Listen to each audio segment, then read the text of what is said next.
Kali ini judulnya OTT Hakim Agung, ketika keadilan digerogoti kecurangan. Saudaraku, awal kalimat kita tentu memahami bahwa istilah main hakim sendiri adalah tindakan yang tidak dibenarkan dalam hukum di negara ini.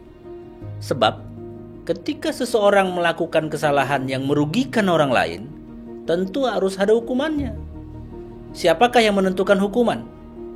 Tentu ada dalam sistem negara. Ada lembaga peradilan yang kemudian memutuskan seberapa berat hukuman yang diterima pelaku kesalahan sesuai dengan porsinya, berdasarkan bukti dan saksi-saksi. Pemutus hukuman tentulah sang hakim di meja sidang pengadilan, bukan warga masyarakat yang kadang-kadang suka main hakim sendiri, menghajar pelaku kejahatan, bahkan bisa sampai tewas. Dengan kata lain, kita dapat menyebut bahwa hakim merupakan wakil Tuhan di dunia ini. Untuk menegakkan keadilan tentu saja tugasnya. Karena sikap itu merupakan ciri orang yang bertakwa. Makanya keadilan itu harus tegak lurus dan sama kepada semua orang. Tapi miris kita hari ini, banyak mendengar berita yang begitu menyayat hati, membuat kita khawatir, bahkan mengutuk perbuatan korup, tindakan curang sang pengambil keputusan dalam menentukan vonis, apakah seseorang bersalah atau tidak, dihukum atau dibebaskan dari hukuman. Dan ini terjadi di negara ini. Baru saja kita dikagetkan dengan operasi tangkap tangan Komisi Pemberantasan Korupsi, menangkap Hakim Agung, plus setidaknya di total ada 10 orang yang terlibat dalam kasus suap.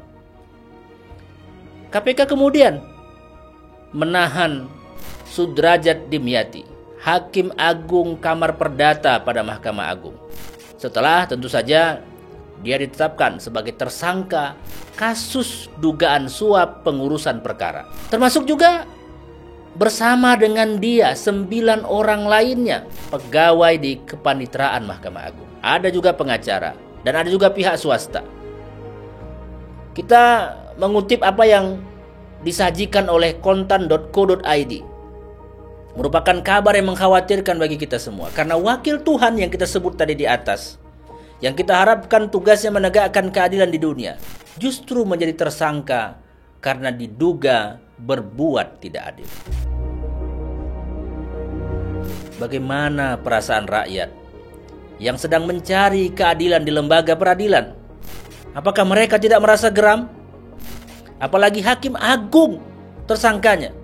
Tentulah orang yang diagungkan karena keilmuan, kompetensi, dan kiprahnya sebagai seorang pengambil keputusan. Tapi justru membuat keagungan itu runtuh karena perilaku korupsinya. Lantas, kemana kita bisa mempercayakan rasa keadilan? Padahal mereka yang berprofesi sebagai hakim, yang memutuskan bersalah atau tidak bersalah, sudah diberikan fasilitas gaji dan tunjangan yang nilainya hingga puluhan juta rupiah. Ada tunjangan jabatan, rumah negara, transportasi, jaminan kesehatan, jaminan keamanan, biaya perjalanan dinas, protokoler, penghasilan pensiun, dan sederetan tunjangan lainnya.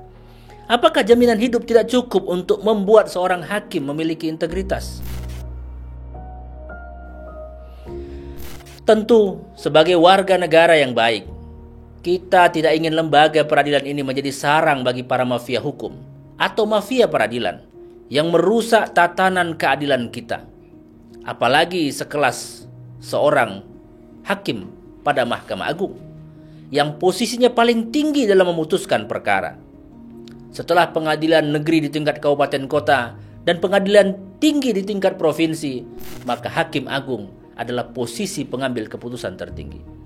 Kita berharap dengan kasus ini, jika terbukti bersalah, sang hakim bisa dihukum berat. Dan memang harus dihukum berat. Harus lebih berat dari hukuman kepada warga negara lain.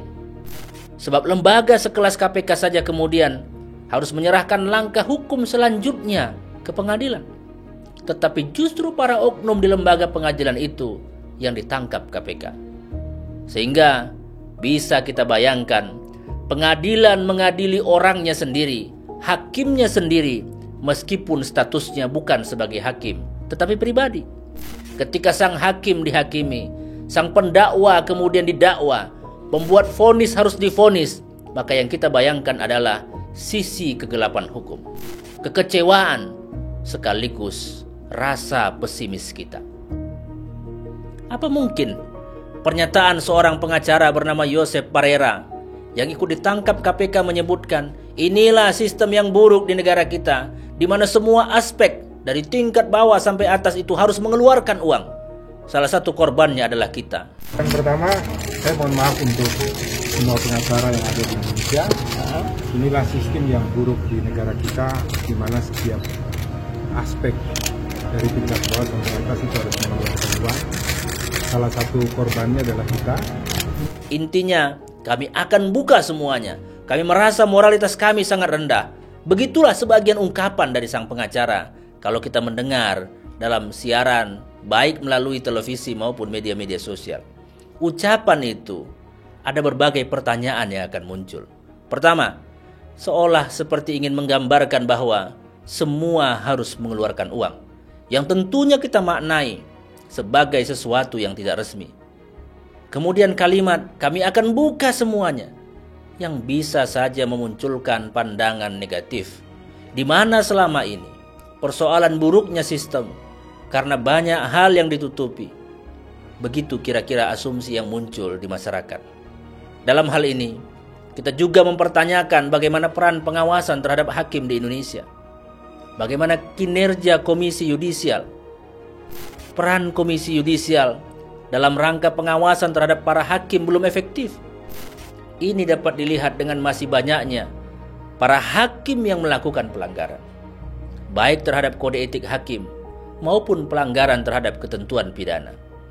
Karena bila kita lihat dari kasus-kasus yang melibatkan hakim sebelumnya, seperti Hakim Syarifuddin, yaitu hakim pengawas di Pengadilan Negeri Jakarta Pusat yang ditangkap KPK. Juga ada Hakim Imas Diana Sari, hakim ad hoc Pengadilan Hubungan Industrial di Pengadilan Negeri Bandung, yang ditangkap oleh KPK karena menerima suap. Hingga ada hakim yang tersangkut kasus penyalahgunaan narkoba dengan memakai narkoba sebagai alat pesta pora.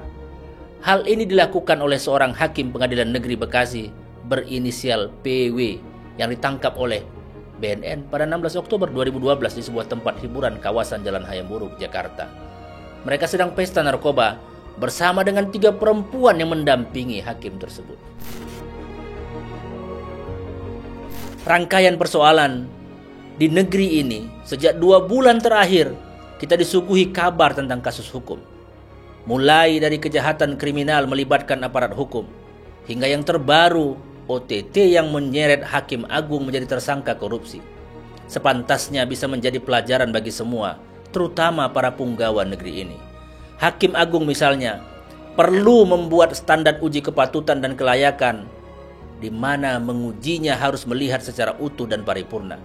Rekam jejak seseorang, mulai dari pribadinya, keluarganya, harta, kolega, tetangga, bahkan semua hal yang berhubungan dengannya. Semua mesti jelas, agar seorang hakim benar-benar menjaga integritasnya sebagai pemutus perkara sekaligus wakil Tuhan di dunia. Agar harapan tertinggi kita untuk mendapatkan keadilan di negeri ini dipegang oleh orang-orang yang amanah. Sebab selain kecerdasan seorang hakim harus amanah. Karena tanpa itu dia akan memanfaatkan jabatan bagi keuntungan pribadinya. Dan jangan sampai main hakim sendiri menjadi tren di tengah krisis kepercayaan masyarakat kepada aparat hukum. Jangan lagi kita dengar ada hakim yang dihakimi karena curang. Semoga kasus ini membuat kita semua bisa belajar bahwa keadilan memang harus ditegakkan, dan seorang hakim yang bertugas harus tegak lurus meskipun kurus.